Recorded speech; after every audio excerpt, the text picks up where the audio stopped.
तो आज हम करेंगे असेसमेंट ऑफ एचईएफ। अगर किसी बंदे ने असेसमेंट ऑफ इंडिविजुअल सीख ली है और उसे असेसमेंट ऑफ इंडिविजुअल आ गई है, तो असेसमेंट ऑफ एचईएफ आने में उसे 2 मिनट लगते हैं सिर्फ। क्योंकि असेसमेंट ऑफ इंडिविजुअल बड़ा टास्क है, उसमें से कुछ चीजें हटानी है।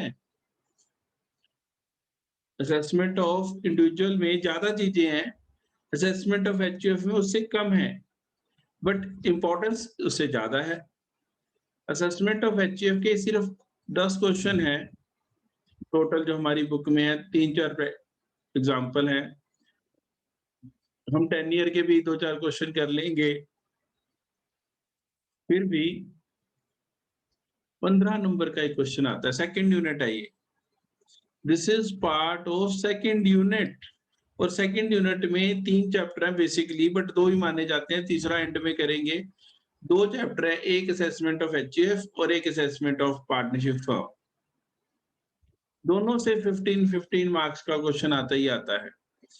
लेकिन एचईएफ के लिए आपको 2 चीजें बड़ी इंपॉर्टेंट पता होनी चाहिए कि एचईएफ का जो कर्ता धर्ता होता है, जो सारे उसके मैनेजमेंट एंड अफेयर्स को देख रहा होता है, उसे हम कहते हैं कर्ता, कर्ता ऑफ एचईएफ। उसी के कहने पे चलती है बेटा। तो इनकम का ध्यान रखना है कि कौन सी इनकम एचईएफ की इनकम है और कौन सी इनकम कर्ता की इनकम है, पर्सनल इनकम है। बस यही ध्यान रखना है, कौन सी इनकम एचईएफ की इनकम है और कौन सी इनकम मेरी इंडिविजुअल इनकम है। यही ध्यान रखना है। जो इंडिविजुअल इनकम है वो इंडिविजुअल में टैक्सेबल होएगी, जो एचईएफ की इनकम है वो एचईएफ में टैक्सेबल होएगी। तो बस इतना ही ध्यान रखना है। हिंदू अनडिवाइडेड फैमिली, जो ज्वाइंट फैमिली बिजनेस कर रही हैं, कि जैसे मिस्टर एक्स है, मिस्टर एक्स के 2 लड़के हैं, तो वो भी साथ में काम कर रहे हैं, तो मिस्टर एक्स करता है और जो 2 उसके लड़के हैं उसको हम कहते हैं को पार्टनर्स। तो को पार्टनर्स कहते हैं बेटा हम उनको। और आपको याद कराऊं, जब बात सैलरी की चलेगी तो इनकी इनकम फ्रॉम सैलरीज नहीं होती। Salary income is an individual income. इसकी सैलरी इनकम होती ही नहीं एचईएफ की। हाउस प्रॉपर्टी इनकम यस बिल्कुल होएगी, लेकिन कैलकुलेट सेम टू सेम करेंगे, सेम टू सेम जो हम पहले कर रहे थे।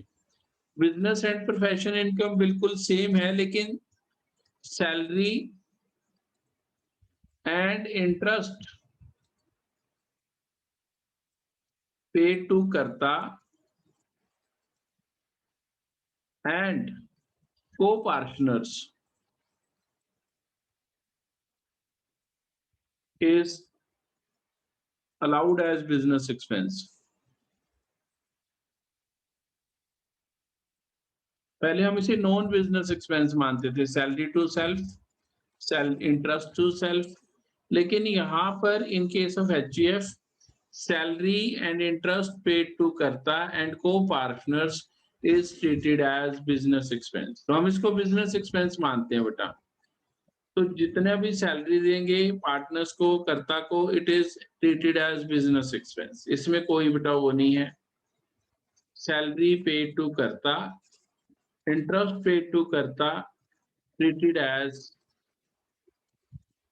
Business income. तो हम इसको बेटा बिजनेस इनकम मानते हैं।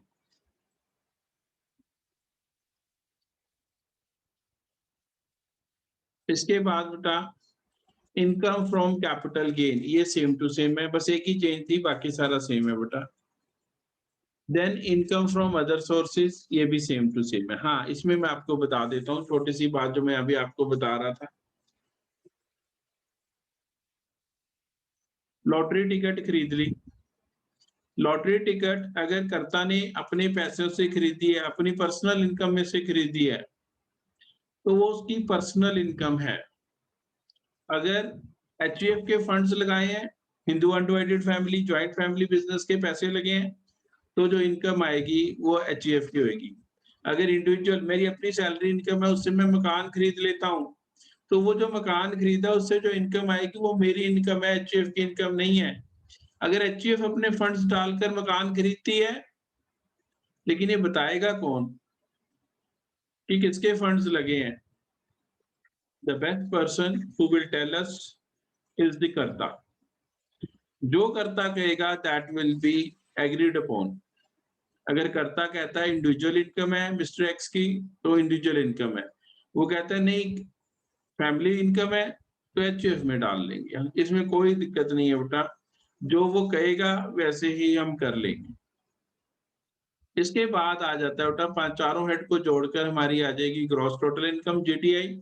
जीटीआई में से डिडक्शन देंगे 80C टू 80U तक, लेकिन यहाँ सारी डिडक्शंस नहीं मिलेंगी बेटा। क्यों नहीं मिलेंगी? क्योंकि प्रोविजन ही नहीं है सारी डिडक्शंस का, क्योंकि कुछ डिडक्शन इंडिविजुअल एंड एचयूएफ को अलाउड होती है, इंडिविजुअल को अलाउड होती है। सारी वैसे तो इंडिविजुअल एंड एचयूएफ को है, लेकिन कुछ है जो इंडिविजुअल को अलाउड है, जैसे 80E। 80E is for individuals, education loan वाली। फिर 80TTB ये होती है सीनियर सिटीजन्स के लिए, लेकिन हमारी ये एचयूएफ तो सीनियर सिटीजन होती ही नहीं, इसलिए इसको 80TTB भी नहीं मिलेगी। फिर 80U, 80U भी आप सभी जानते हैं, physically blind and totally physically handicapped and totally blind persons को मिलेगी। ये 3 डिडक्शंस हैं जो एचयूएफ को नहीं मिलती हैं। और यहाँ तक सारा कुछ करके ये टोटल इनकम ऑफ एचयूएफ निकाल ली जाती है। अब बेटा इसके बाद जो हमें करना है that is computation of tax liability. अब हमने टैक्स लायबिलिटी निकालनी है बेटा। टैक्स लायबिलिटी बिल्कुल वैसे ही निकालनी है जैसे इंडिविजुअल की निकाल, लेकिन एक फर्क है कि वो स्लैब हम बदल देते थे जब सीनियर सिटीजन आता था, तो इसमें सीनियर सिटीजन वाली स्लैब नहीं लगेंगी ना, very senior citizen. Simple slabs, first 2,50,000 तक नील, नेक्स्ट 2,50,000 पे 5%, नेक्स्ट 5 लाख पे 20%, एक्सीडिंग 10 लाख पे 30%। ये वाली लिमिट्स लगेंगी हमारी। अब एक और बड़ी इंपॉर्टेंट चीज, ये इसको रिबेट नहीं मिलती है। 87A की rebate is only given to individuals. तो ये वाली जो लाइन है ये हमारी इसमें नहीं होती है बेटा।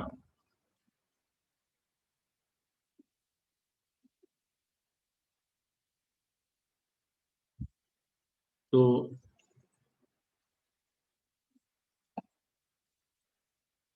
ये वाली लाइन चली गई बेटा। फिर आ जाएगा सरचार्ज। सरचार्ज लगेगा, सरचार्ज बिल्कुल वैसे ही जैसे इंडिविजुअल पे लगता था। फिर टोटल टैक्स, फिर हेल्थ एंड एजुकेशन सेस 4% लगाना ही लगाना है, दोनों को जोड़कर टोटल टैक्स को, मतलब टैक्स और सरचार्ज को जोड़कर। और फिर एडवांस टैक्स और वो जो जमा करा है वो माइनस करके जो नेट आएगा वो rounded off to nearest tens. ये है पूरा प्रोसीजर एचयूएफ की असेसमेंट करने का।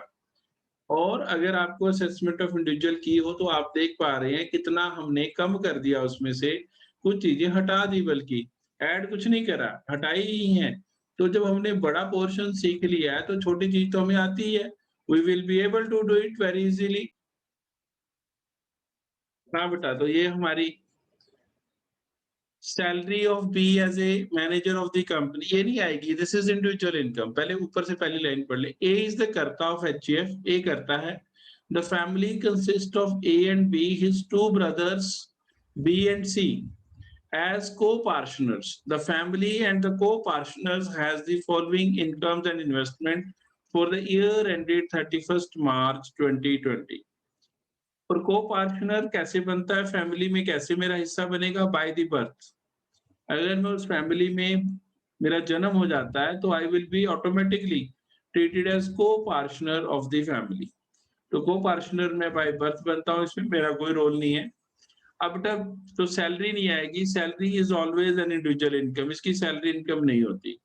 Interest on investment in government securities, investments made in the name of be out of his salary income, ये भी नहीं आएगी।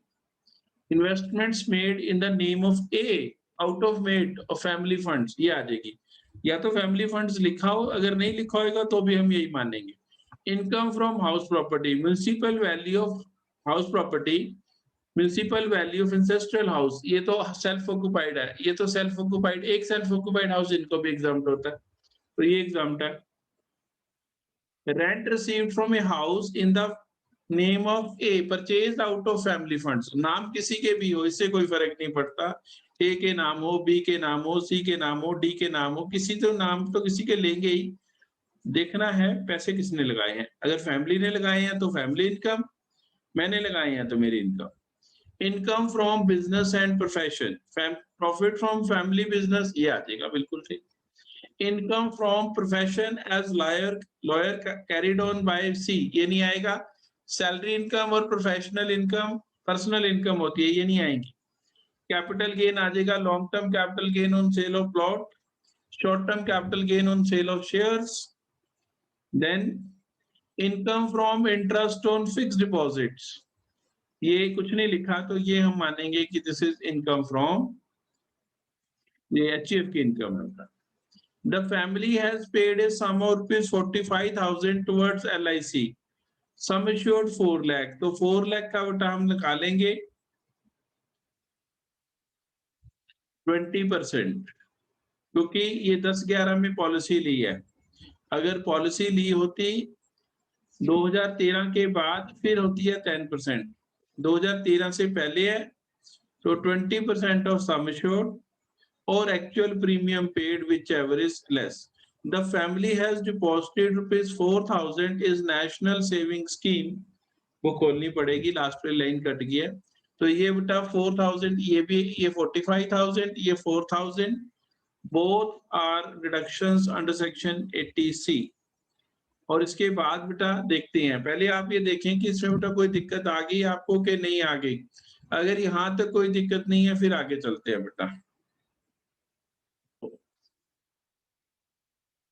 तो बेटा एक तो सेल्फ ऑक्युपाइड हाउस है, आप सभी जानते हैं सेल्फ ऑक्युपाइड हाउस की तो जीएवी नील, एनएवी नील, सब कुछ नील ही होता है, तो ये सेल्फ ऑक्युपाइड हाउस।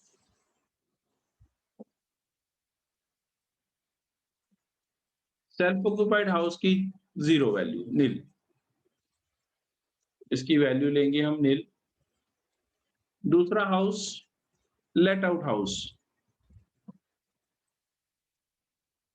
और ये आउट ऑफ फैमिली फंड्स खरीदा है, तो इसकी वैल्यू निकाल लेंगे, जीएवी हमें निकाल लेंगे जो रेंट दिया है, जो रेंट रिसीव्ड है उसी को जीएवी मानेंगे। और रेंट रिसीव्ड है हमारे पास इसका, हाँ 34,500 रेंट है ये। अगर house property income 34,400, municipal taxes दिए नहीं बेटा, -0 म्यूनिसिपल टैक्सेस, तो ये 34,400 ही आ गई बेटा हमारी एनएवी, -30% स्टैंडर्ड डिडक्शन, 34,400 की 30%, इट विल बी 10,380, 10,380, ये हमारी आ गई स्टैंडर्ड डिडक्शन। तो ये रह गया बेटा 24080, this is income from house property 240, let out house होगी, यही हमारी इनकम फ्रॉम हाउस प्रॉपर्टी हो जाएगी। इनकम फ्रॉम बिजनेस दी है, फैमिली इनकम दी है 5,18,700, तो ये लिख लेते हैं 5,18,700। फिर इसके बाद आ गया long term capital gain, capital gain already given है, वेरी नाइस। और हमें चाहिए क्या, LTCG, और नीचे दिया है short term capital gain STCG। तो long term capital gain, short term capital gain दोनों गिवन है, 50,000, और short term capital gain on shares है तो सेक्शन 111A लगेगा, 15% वाली वो, 20% इसके ऊपर और 15% इसके ऊपर। Interest on, income from interest on fixed deposits,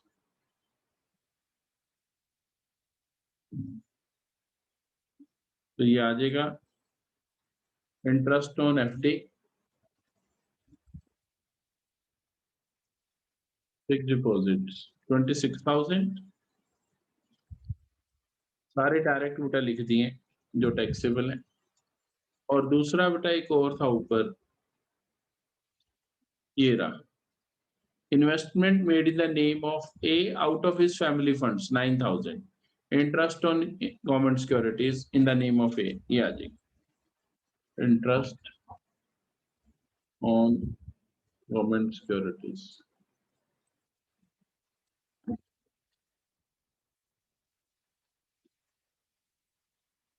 9,000।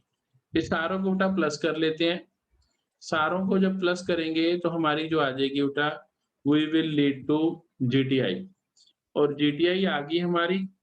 GTI के बाद बेटा आप सभी जानते हैं what will we do, we will compute deductions. तो जीटीआई निकाल लेते हैं प्लस करके, तो 24080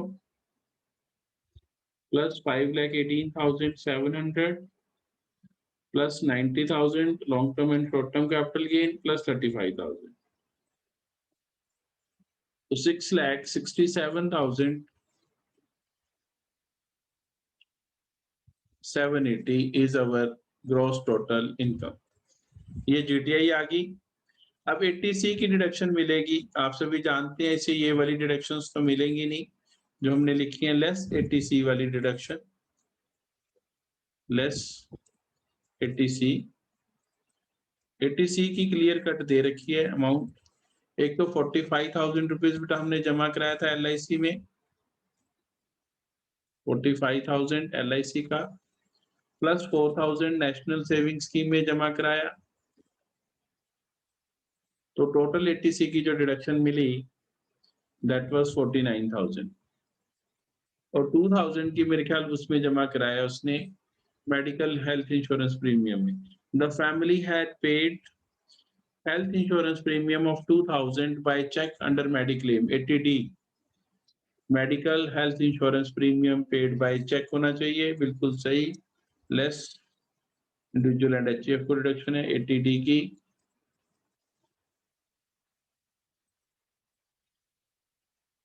टू 2,000 की डिडक्शन ये होगी, तो टोटल डिडक्शन 51,000 की। अभी हमने अलग अलग नहीं लिखी है, इकट्ठी नहीं कर रहे, अलग अलग लिखी है। तो ये 49,000 बेटा जो हमारी डिडक्शंस हैं ये हमने इधर लिख ली। अब हम इसको डिडक्ट कर लेंगे अमाउंट को, और जब हमारी ये अमाउंट डिडक्टेबल हो जाएगी, डिडक्ट करके टोटल इनकम आ जाएगी। 51,000 चला गया इसमें से, तो वी आर लेफ्ट विद 6,00,000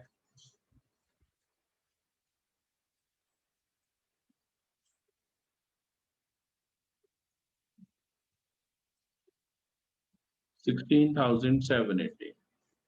तो दिस इज आवर जीटीआई के बाद टोटल इनकम आ गई बेटा।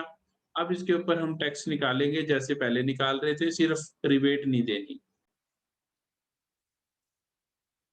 लॉन्ग टर्म कैपिटल गेन है हमारा इस क्वेश्चन में 50,000, 50,000 पे 20%, it will be 10,000। फिर 40,000 ये वाला है, 40,000 पे 15%, it is 6,000। Short term capital gain on shares under section 111A। Casual income इस क्वेश्चन में नहीं है तो जीरो, नो टैक्सेस। अब जो बैलेंस इनकम रह गई, तो बैलेंस इनकम निकाल लेते हैं बेटा हम। तो बैलेंस इनकम कितनी रह गई वो देख लेते हैं। टोटल थी 616,780 minus long term capital gain 50,000 minus short term capital gain on which shares are on shares, ये माइनस कर दें दोनों, 90,000 चला गया, so it will be 5,26,780 which is going to be taxable right now। ये हमारी बैलेंस इनकम रह गई। इस बैलेंस इनकम के ऊपर बेटा अब हम टैक्स निकालेंगे।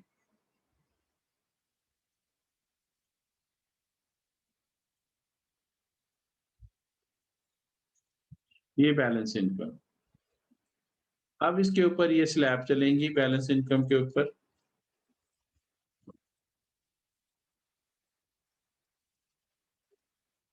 बैलेंस इनकम 526, 2,50,000 पे नील, नेक्स्ट 2,50,000 पे 5%, it will be 12,500। देन रह गया हमारे पास नेक्स्ट 26,780, इसके ऊपर 20%, 26,780 का 20%, 5356।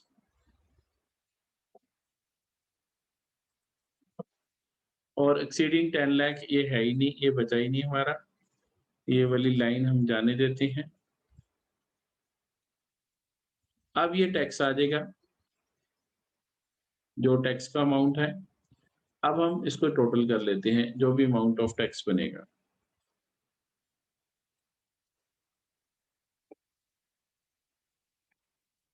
टोटल करेंगे, टैक्स का अमाउंट आ जाएगा। इस टैक्स पे रिबेट तो मिलती ही नहीं, इन्हें सरचार्ज लगेगा नहीं, क्योंकि 50 लाख से कम इनकम हो तो there is no provision of surcharge. तो 6016 प्लस 12,500 प्लस 5356, 33,856, ये हमारा टैक्स का अमाउंट आ गया। Surcharge is not there, nil, no surcharge, nil. तो टोटल टैक्स का अमाउंट भी यही आएगा जो ये आया, 33,856। इसके आगे चलते हैं हम। 4% एजुकेशन एंड हेल्थ सेस लगेगा इसके ऊपर, इसका 4%, 1354, 1354। और ये जो हमारा अमाउंट आएगा, this is known as total tax payable. ये हमारा टोटल टैक्स पेबल आ जाएगा। This is payable to government of India. अगर कोई हमारा वो इसमें वो नहीं होएगा, रिफंड नहीं होएगा, हमने पे नहीं कराएगा। तो ये आ गया 35210, 35210। कोई एडवांस टैक्स नहीं है, नील। तो ये जो पॉजिटिव अमाउंट हमारे पास बचा 35,210, ये हमारा नेट टैक्स पेबल है गवर्नमेंट ऑफ इंडिया को, जो हमने अब डिपॉजिट कराना है। ये already rounded off to nearest tens है। अगर ये नियरेस्ट टेंस में ना होता तो हम इसको नियरेस्ट टेंस में कर लेते हैं। तो this is the procedure how we calculate income under this head. Income भी कैसे निकालते हैं एचयूएफ की, उसका टैक्सेशन प्रोसीजर कैसे करते हैं, पूरा सिस्टम मैंने आपको सिखाया। जहां जहां थोड़ी थोड़ी चेंजेस थी वो भी आपको बताई, और इसके अलावा इसमें कुछ नहीं होता। एक बार आप इसको फॉर्मेट को अच्छे से देखें, वीडियो को दोबारा से देखें, और आपको ये सारा समझ आ जाएगा कि ये कैसे होना है। कोई इसमें असेसमेंट ऑफ इंडिविजुअल पे जोर लगाएं, असेसमेंट ऑफ एचयूएफ फ्री में हो जाएगी, but it is of 15 marks, 15 number हमारे इसके आएंगे ही आएंगे। तो that's it for the day.